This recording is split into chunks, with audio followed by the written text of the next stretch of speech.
What's up, nerds? I'm Wes. I'm Tom. And I'm Aaron. Today, we're three people talking about the two-player game, Lost Cities. I just watched.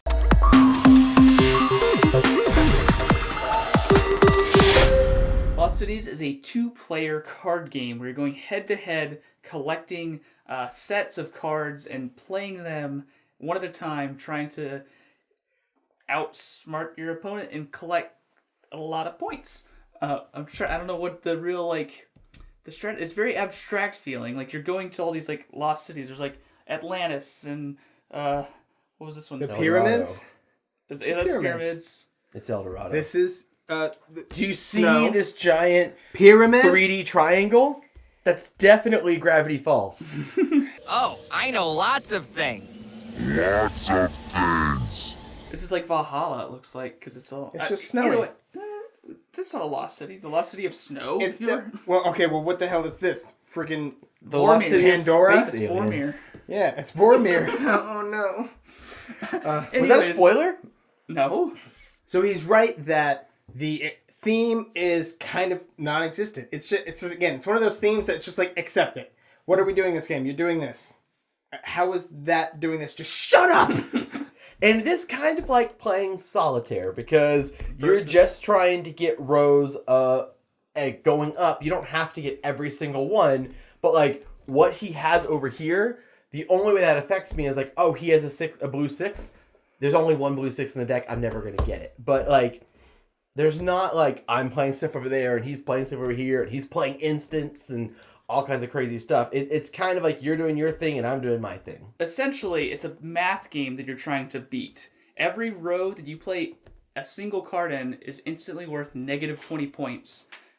So you need to try and get more points in that row to offset it. So, if you play just an 8 here, it's minus 20 plus 8. So it's 12 negative 12 points that you'll score for that row. So obviously you want to get more than just that one card in there. But if you play 8 first, all you can play is the 9 and the 10 afterwards. So you want to start with lower cards and work your way up to get higher. Now there are these multiplier cards, these handshaky cards, they're called wagers, that will multiply the total, including the negative. So, and it's really important that you do it this way, you count up the total, you minus 20 points, and then you do the multipliers. You don't minus 20, you add negative 20 points. Oh, right, you add the negative 20. You add the opposite of 20. Also, one other thing, I don't know if we mentioned this before, we are, of course, talking about the newer version of Lost Cities. So, actually, I didn't play the original, so I don't know if the cards were this big, but obviously the component quality is really nice. But this does have this sixth color, the purple. I know it says the original card game, but that's just original, like the original chicken joint, okay? It doesn't mean anything. There's also a board game and another card game. But this version adds a sixth color, purple, so you can play a longer game. Honestly, I think that's the only thing that's different. Unless if they weren't tarot cards before. Those aren't I don't tarot know. cards. These are Seven Wonders sized, aren't they? No, they're too wide for Seven Wonders. Whatever. Nerds. If they were...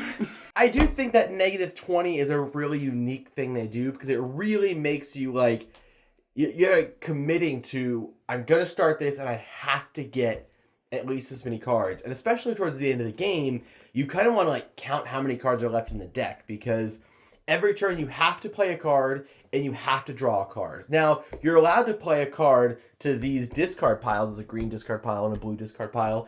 And you're allowed to draw a card, the top card from those discard piles. So, hypothetically, you could just discard or play a card to a discard pile and draw a card from a different discard pile if you kind of want to just wait. Mm-hmm. But there's definitely this discard pile can empty out and then you have to draw cards from that deck. So there's definitely an interesting balancing of I want to delay the game because I want to make sure that I get the right cards or have enough time to play out this sequence of cards before it ends. And sometimes you have cards in your hands that these are valuable to me, but they're also really valuable to him. If I discard it, he's obviously just going to draw this card. Yeah, but I'm not ready to play it yet. I kind of want to get a lower card first, so do I throw it into the discard pile and hope it just sits there for a little while? I recently reviewed Lost Cities Rivals, and I really didn't like that one that much. And I remember thinking, if this is just a different version of Lost Cities, then I must not like Lost Cities, because I guess I just don't really care about this type of game.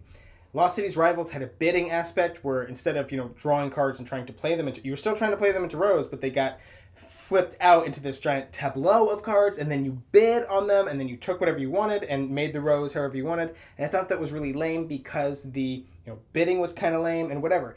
And I was wondering, again, I thought it was like, I probably won't like this that much because it's the same type of thing but minus the bidding. I think the bidding was the crux of Lost Cities Rivals that made me not like it, because this is actually pretty good. Still don't love it, again, and but I feel like I have to say I don't love it because so many people love this game. When I bring this to cool stuff, they're like, "Whoa, you got Lost Cities!" But like I had a buddy watching me play, and he kept saying, like, he's like, no. So if you had discarded this card here, he wouldn't have been able to take that over there. So what you really should have done is you should have and I get that it's really tight and it's really close, and every decision matters. You are playing the hand that you're dealt, so there is a decent amount of luck at the draw. But every little you never, I'm not saying you never, but you very rarely do something willy nilly. It's a lot of like, what if I do this or this? So it's fun in that way. There's a bit of a push and pull. Again, playing the hand you're dealt, some luck, and taking risks. Mm-hmm. It's fun. I don't love it, but it's fun. I really enjoyed the wagers because, like, if you wager, you're saying I am going to clear the 20 points and get a lot for my for that wager. But if you put down a wager early game and you actually don't draw those cards, you're actually digging yourself further into a hole. Negative 20. Yeah, you're like, oh no, yeah. If all you had was a wager card and you didn't get anything else, it'd be minus 20 times 2, minus 40 points. Like that would really suck. That's quick math. This could use you in Tulsa. Quick maths. But yeah, that struggle of, okay, I have 8 cards in my hand. I have to play one. I have to draw one. So you're always going to have those 8 cards, but you're like holding on to cards you want to play. You want to play all of them, and you don't want to give any of them away. And so you're like, okay, I'm just going to discard the thing that's the least valuable to me. Hopefully, if he takes it, whatever, or, play it. Like, it's just a lot of, like, inner struggle of, like, okay, do I start this pile now with a 2? Or do I, try and hold on for a wager card? Or do I give it to him? Like, I don't know. I really enjoyed it, that push and pull, the ebb and flow of this game. And, you're just staring at your rival down. You're like, you're going down or I'm going down. I don't know yet. I gotta do the math. Aaron is very drunk right now. I will say that this game does have a lot of like mental math in it. You're really trying to like think like, okay, if I do this, it's this many points, and you do this plus this, it's this minus this plus. Like, there's a lot of that going on every single turn. I can definitely see why people really like this game. It's like a really solid strategic 2-player game that also plays really quick. It's easy to learn. It's easy to learn. It's easy to set up.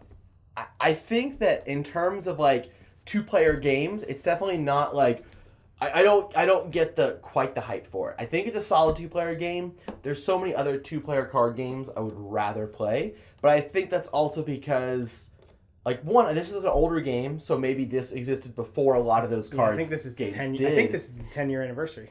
So it has that reputation for it. Maybe we just got it too late in the game that we were like, oh, this is an old style game. We like these new crazy flashy games that we're all going to talk about for 6 weeks, and then no one's going to remember it exists again. Yeah, you guys know. Like all of those games. Name one. I can't. I forgot they existed. But overall, so this one stands the test of time. Sure. Overall, I thought this was a solid game, and if you're interested in picking it up, I will have a purchase link in the description box down below. Make sure you check it out. And hey, while you're down there, don't forget to subscribe to our channel so you will never be bored. Why did I say it that way? Shatner?